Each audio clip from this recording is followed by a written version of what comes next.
We begin the movie with a man named Brandon, waking up startled as his flight time is near. Soon he rushes to the airport. At the location, we meet the friends, Jed, tall and dark-haired, and his friend Kyle, waiting for their friend to arrive. The young woman arrives and introduces herself as Ava, Jed's girlfriend, and the governor's daughter. At her father's request, she brought her bodyguard, Brandon. Jed dislikes Ava's bodyguard's presence as he plans a more carefree trip together with friends, but she tells him not to worry as the guard is only there at her father's request. During luggage check, we meet a family, Mr. Hank, a former Army veteran, and Mrs. Marty, a former doctor, along with their granddaughter named Rosa, heading for an outing. In the passenger corridor, the little girl drops her teddy bear on the floor while chatting distractedly with her grandfather. The group of friends chats in the corridor, discussing their future decisions and what they truly want to pursue as a career. In the waiting lounge, the little girl realizes she lost her teddy bear and, desperate, runs off to find it. She accidentally collides with Ava and apologizes for staining her, saying she lost her bear, and in fear, she returns to her grandfather. Ava, seeing the sad little girl, goes back to the corridor in search of the bear and ends up finding it. Moments later, she brings the bear back to the girl, who is happy to have her toy back. Along with her guard, Ava leaves him happy with the gesture, where he remembers when she was the age of the little girl, but now she's a grown young woman who can take care of herself. He asks if she needs him, even though she's accompanied by her friends, but her father sent him there due to what happened years ago with her mother, a sad accident where she ended up drowning. Brandon, out of obligation and affection, wishes to stay by her side and take care of Ava so that nothing bad happens, and she says she likes him around, leaving him more relieved. People board the plane and take their seats, however, Ava prefers to stay with her friends, while Brandon remains alone. The aircraft soon takes off bound for Cabo, while the couple chats for a while. Jed encourages Ava to pursue her projects, affirming that she will succeed and will be the best at what she will do. Kyle, on the other hand, begins to mock the steward named Danilo, in a gentle way, and ends up earning a different smile. Meanwhile, little Rosa watches the sky from the airplane window, amazed by the beautiful sight. Soon she and her grandparents have some fun and smile a bit. Kyle starts to terrorize Ava, saying how thin the airplane wings are, and yet they manage to make the plane fly so high. Jed reassures her, saying the aircraft is safe. Suddenly, everything shakes, leaving people worried, especially Ava. Brandon wakes up with the noise and observes what is happening. The flight captain says they are going through a brief turbulence, but it soon passes, leaving everyone relieved. Sometime later, the little girl, looking at the sky, notices that the aircraft's hit engine begins to come apart and soon catches fire. She calls for Marty, who, seeing the scene, becomes frightened, but they take the first steps by fastening their seatbelts. Suddenly, a steel piece comes loose and ruptures the aircraft's fuselage, leaving Ava terrified. Before long, the force of the external wind causes the metal to rupture, and turbulence invades the aircraft. People scream in terror, while others are sucked out through the air suction, which is so strong it tears apart part of the plane side. Unfortunately, many people are sucked to their deaths, while others await the aircraft's landing. Ava looks around and notices the sea around her. Soon, the plane crashes into the sea, causing more deaths. It floats for a while, but due to the holes, it soon begins to sink, terrifying the friends even more. The aircraft ends up stopping on a rocky and steep surface. Part of the plane is flooded, but another part isn't, due to the air that remained in the compartment. The steward appears to the friends. Suddenly, something begins to catch his attention, noises coming from the sunken part. Fortunately, Rosa appears and then Brandon also appears, bringing the unconscious woman. The steward provides first aid, and Marty soon regains consciousness. Granddaughter and grandmother unite and ask about Grandpa, but Brandon tells them that he is dead, making them cry. Young Jed starts to panic, but Brandon, who is injured, tells him to calm down and tells Kyle that he will be fine, since his wound is only in the arm. Brandon reassures everyone there, saying they are in an air bubble and are safe. Being an experienced guard who has experienced many situations, he analyzes the situation. He talks about the approximate inclination of the aircraft and asserts that they are stable for a while. The young ones, scared, say that their day is turning out to be the worst. However, Danilo assures the group that a distress call was sent before the aircraft crashed, so help will come soon. Brandon asks the steward for the oxygen tubes. However, when he goes to get them, he discovers that only one is full, which won't be enough. Mrs. Marty says she saw a man nearby where she was sitting using an oxygen tube. Brandon, being the only one with experience in extreme situations, decides to go to the other compartment. The lady asks him to bring her late husband's cap. Brandon then dives and searches for his target, amidst the seats and the dead people. He finds the cap and the man with the oxygen tube. The compartment is where the hole in the fuselage is, so cautiously, Brandon observes the passage. He starts the way back, but suddenly something attacks him. The group watches the water release air bubbles, and Ava becomes worried about Brandon. However, the water becomes calm again. Suddenly Brandon emerges, bringing what he went to get and hands it to the group. Unfortunately, he is badly injured and says goodbye to Ava, telling her to be strong from now on. Ava doesn't understand the words, then suddenly Brandon is pulled into the water, leaving everyone horrified by what happened. They realize vaguely that a shark did that, and scared, they go to the back of the plane. The lady tries to reassure the young ones, saying they should wait for help to arrive, as calmly as possible.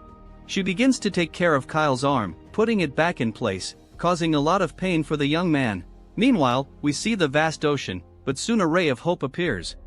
Fortunately, a helicopter appears, seeking to find survivors, especially the governor's daughter.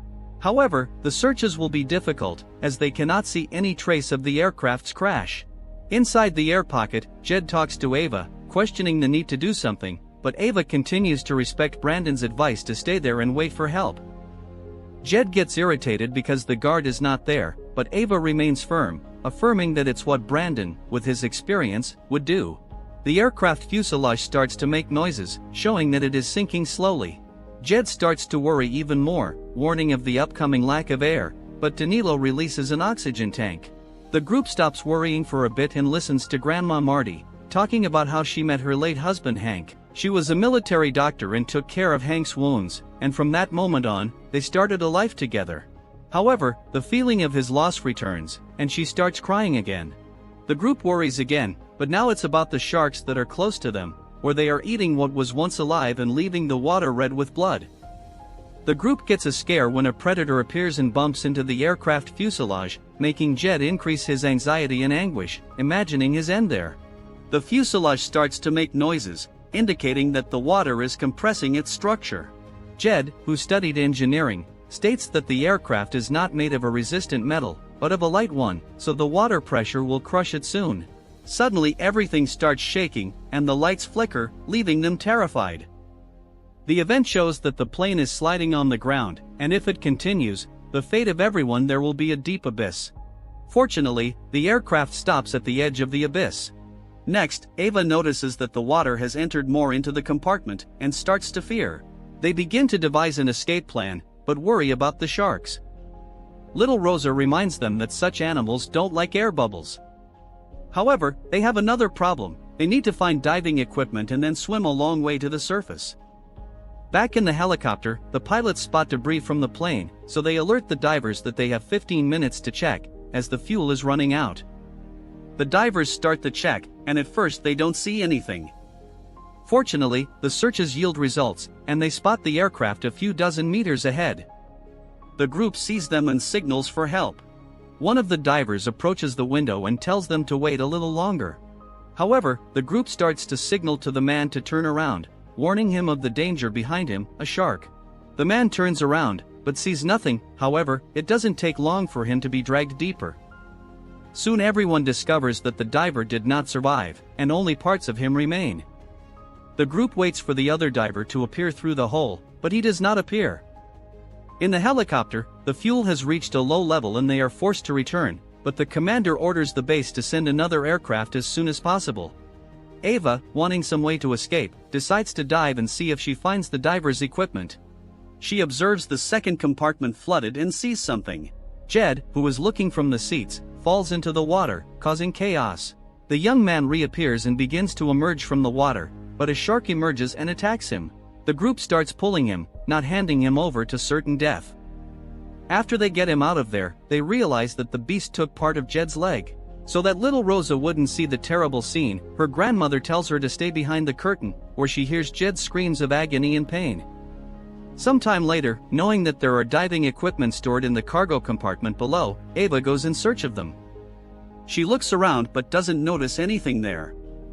The group watches Ava's flare light, but suddenly, it goes out, leaving them fearful.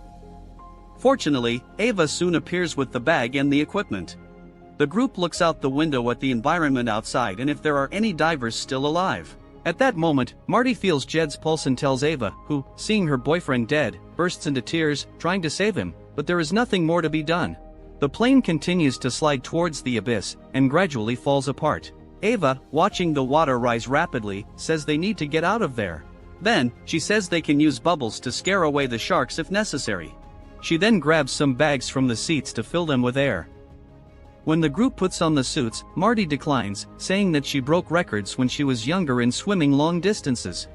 After getting dressed, Ava and the others prepare for the dive. The aircraft cabin detaches and falls into the deep abyss. Ava explains the plan, saying that she will find the oxygen tank of the deceased diver and they will share it. Ava tells Rosa to release the life jacket only when they leave the plane. Grandma Marty asks Ava to take care of her granddaughter, already imagining the danger they will face, and that she will do anything to save her. Marty tells her granddaughter to go with Ava. All set, they begin the suffocating journey to try to escape from there. Ava and Rosa go ahead, and when they see a shark ahead, they activate the bubbles, which frightens the animal away. When Kyle and Danilo dive, Mrs. Marty backs off, not diving with them. She sits in her seat, holding her beloved late husband's cap, showing that she decided to stay behind and meet the same fate as him. Kyle, fearing everything around him, returns to an unflooded part and breathes, telling himself that he can't do it. The steward, seeing him return, follows him. But suddenly, Kyle is attacked by a shark, which bites mercilessly, causing Danilo to flee from death. The plane continues to be unstable, and it could plummet at any moment.